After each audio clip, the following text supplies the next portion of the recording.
All right, welcome. So in this video, I'm going to show you something cool that you can do on the back of your piece of poster board. Yeah, I did this on the back of a piece of poster board, not the front shiny side, but the back absorbent side.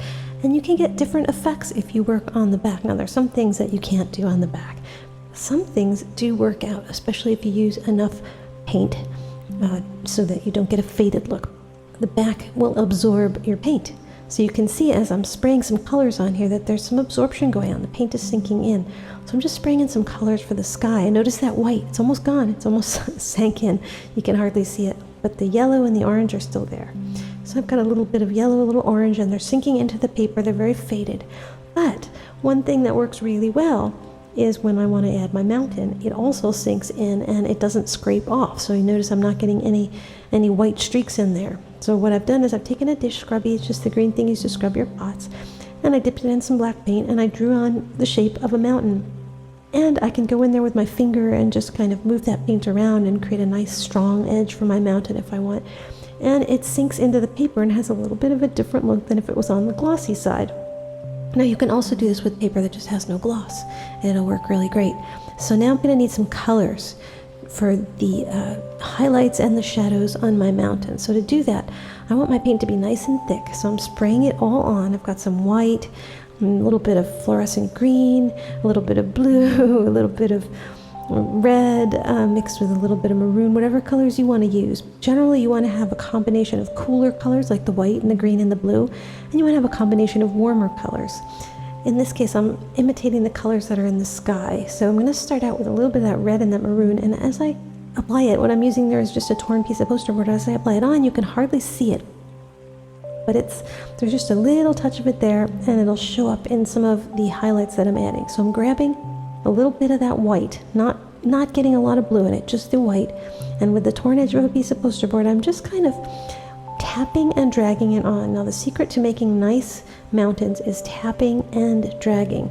Sometimes you want to tap and you create a nice little specific detail. Sometimes you want to drag it in the shape of your mountain.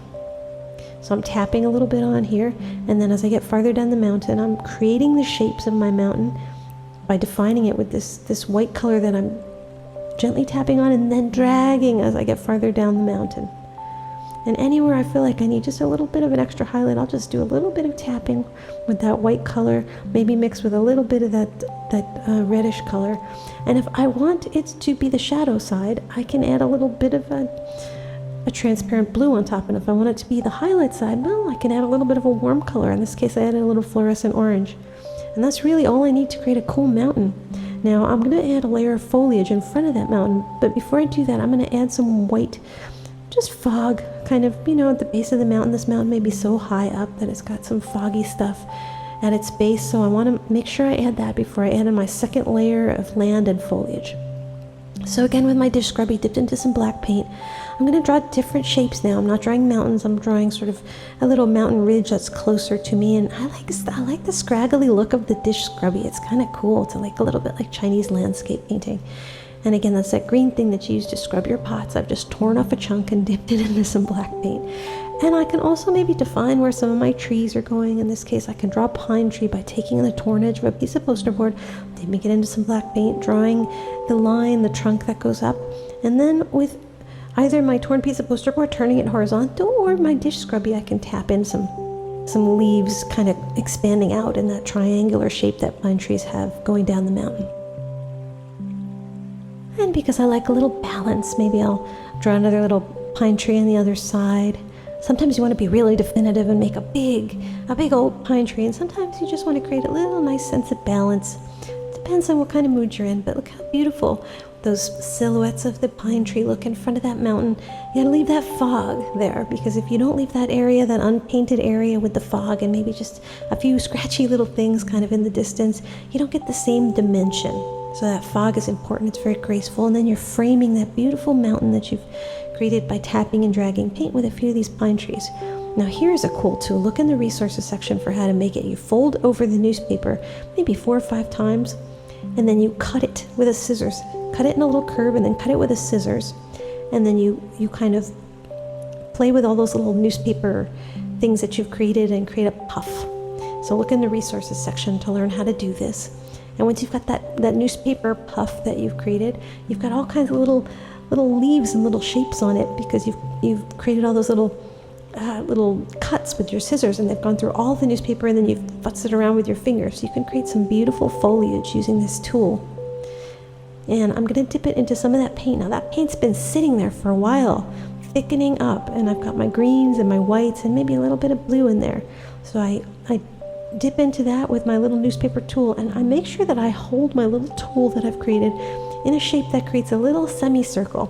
It's those little semicircles that make it look like nature. If you just, tap it on without kind of shaping the tool with your fingers, it doesn't look like the bushes and the trees. But if you make sure to hold it in a way that creates a little semicircle, make sure to get the color on the tip of that tool, and then you tap it on in such a way that you create those little semicircles. You create these beautiful bushes, and all we need are a few. We don't need a lot, because this is far away. This is in the distance. We don't want a lot of detail.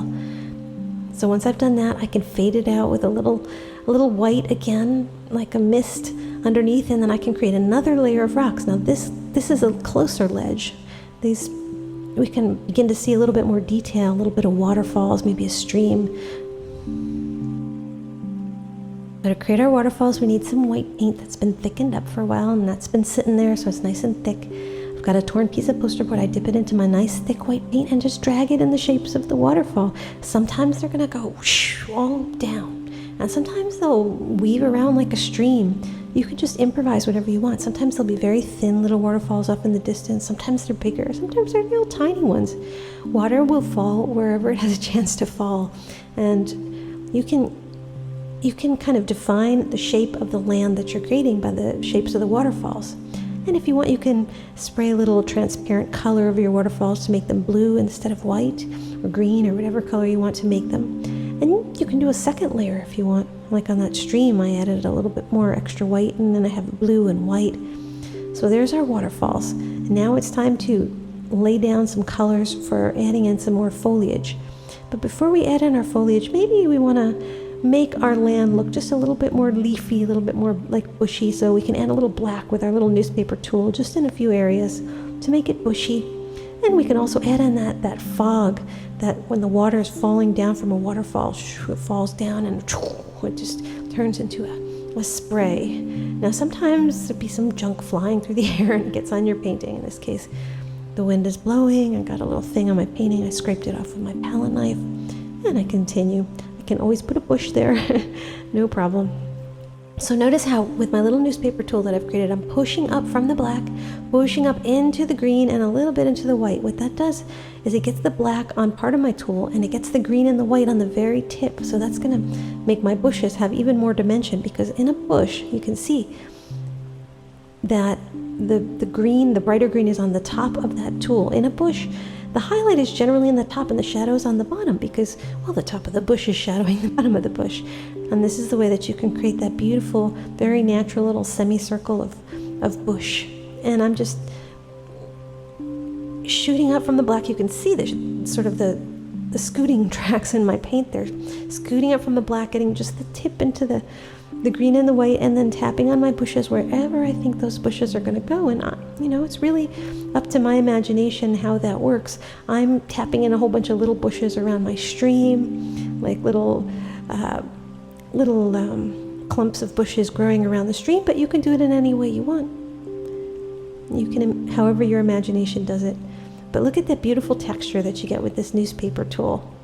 And then anywhere I want a little shadow, I can add a little shadow with my transparent blue or my transparent green, or even a little transparent black if you want a deeper shadow. But I just added a little blue there.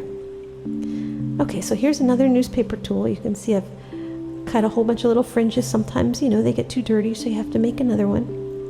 And I'm just going to add a few little highlights with that bright green and white that I've sprayed down and let set up a little bit. So I'm dipping my newspaper tool into there. Anywhere I feel like I need just a little bit of a highlight, I'm going to tap it on, and again, I'm holding it. I folded it over a number of times so that it's rather small.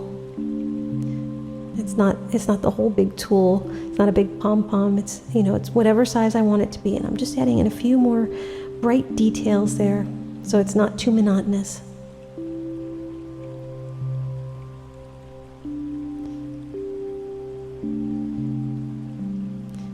starting to look pretty good.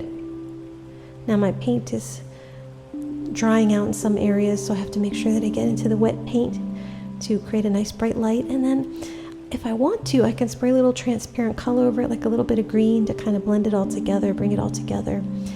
And I like to add a little bit of cloud. You know, maybe this is high up in the mountain. I feel like that kind of brings it all together. Maybe a little orange mist for the background. And there we have our basic painting. Now I'm going to add a sun. Now notice how the sun is going to sink into the paper, because this, again, we're painting on the back of a piece of paper. It's not glossy, so there's nothing to keep it on the top. It kind of sinks in. The reason that the leaves are staying on the top is because there's a lot of thick paint there. But if I just spray on a thin layer, it sinks in. So you have to take that into account. It's not going to look like a painting on the glossy side. It's going to have a more faded look, and I think it looks more like a canvas. Or the style of paint shifts as you paint on the non-glossy side. And I think there's some positive things about it. Of course, there's some things that you can't do. You know, you can't create a little sun, for example. Planets don't come out real well. It's very faded. But if you're layering paint and you're taking advantage of that absorbent effect for your mountains and for your sky, it can be quite nice. Now, if you just paint something on, like this tree that we're painting on, it's the same thing. We're just adding a layer of paint with our brush so it stays on top. It doesn't absorb in, at least on this paper. So I'm going to add a tree now. So my tree is going to have kind of a stained glass effect with this painting because it's so bright. You know, well, the colors that I've added, they're so bright. They're almost like stained glass colors. So you know how stained glass has black frames? That's the metal, the lead around all the glass, and those black frames make it glow even more. I like to do that with my trees. I like to have very bright backgrounds and then add in these beautiful trees with lots of little branches as if it were the veins of metal on stained glass. That's just how I like to think of it, but I really feel that adds a luminosity to the painting when you kind of go for that effect. So I've just drawn in a couple of trunks. Your tree can be whatever kind of tree you want. It doesn't have to be like this one, but this is one way to do it. It doesn't have to be a mono tree with just one trunk. It can be a double tree. Maybe it's a little tree family. And I can draw in some grass around it. And I'm just using different paintbrushes. I can have like a medium round brush or, you know, a very thin little round brush. And the more diluted your paint is, the longer kinds of branches you can make. So if your branches are stubbly and they're not thin and graceful, add a little bit of transparent to your color so that you can drag it out. Don't add so much that you can hardly see the branch, but just add enough so that it flows a little bit more. And I'm adding a few little branches. The branches get bigger and bigger as you get down to the bottom part of the tree because they've been growing longer the closer they are to the bottom, although it doesn't have to be that way. Trees are so different in different areas of the world. I really recommend that you either spend some time looking at the trees in your area and sketching them, or find trees that you like, in pictures and sketch those, before you paint them into your picture, so you have an idea kind of what kind of tree that you like, and you have a little tree repertoire so that you can pick your favorite tree for your painting. In this case, I'm drawing some trees that I saw in Colorado. They were trees that were struggling a little bit. They had kind of a blight, but I thought they were very beautiful, their shapes. And this mountain reminds me of Colorado, so I'm going to do these Colorado trees that I sketched on my trip there. So I'm making a whole bunch of little scraggly branches coming out of these trees. And I think it looks really pretty kind of the way it is with just the black, but I'm still going to add a little bit of detail to bring out the trunk and add just a little bit of leaves. Not so much that I destroy the stained glass effect and hide that beautiful background, but just enough so that they look like natural trees. So to make the trunks, I'm just got a torn piece of poster board, and I'm dipping it into a little brown and white paint that I sprayed down together and I've let set up. They're nice and thick, and I'm just kind of drag it in the round shape of the tree, and then tap it up the side of the tree that has the most light, making sure that the edge of the tree that I consider having the most light has a nice, fairly consistent line of that brown color that I can add on with my little torn piece of poster board. And once I've got it kind of going up the trunk of the tree, I'm also going to want to add a little bit to my branches. But to add it to my branches, I'm really going to need to do that with a small round brush. So I'm just going to go as far up the tree as I can, tapping in a little color. You don't need to be super consistent because bark tends to kind of have a natural form. You don't see it all over the tree, but depending on the tree. But if you want more consistency, you can always tap in little lines. Those little lines, little texture is what gives it its life. If it's, if you just paint a solid brown line on it, it's not going to look very good. But if you do it with this piece of poster board and you tap and you drag, just like you're doing with the mountains, you get quite a nice bark effect. And then just a little bit of that brown kind of going onto some of those branches is all we need. Now we're going to start adding some leaves. So I'm going to use a few different tools to add the leaves. One is just a crumpled piece of newspaper, and I don't want to add so many leaves that I destroy the beautiful stained glass effect. I want just enough that it looks like a tree, and you can see the mountain in the background. Now here's another thing I like to use. This is a makeup applier pad. They're these little spongy pads that you can buy to apply your makeup, and you can cut into them with scissors and create a little pattern. And then you can tap it onto your painting. Dip it in your paint and tap it onto your painting. They make beautiful leaves. Look in the resources section to learn more about these different tools. Got lots of good stuff in this painting. So I just tapped on a few leaves with my little makeup sponge, and then all I need are maybe a few little details that I can add in with a brush. I'm going to add some brighter leaves. These trees that I noticed in Colorado they had kind of a blight. They were dying, so my leaves are kind of yellowy, and it's like they're not in great shape anymore, unfortunately. And there's a few really yellow leaves on there that I've tapped in with my brush, and there's our painting. Look at all those cool effects. All we need are some birds. So with our palette knife, spray a little black on the tip of that palette knife. Let it sit on the painting for just a moment so the drop falls, and then drag it to the right and drag it to the left. There you go. That's how you do a landscape on the back of your paper. Hope you've enjoyed this. Ciao.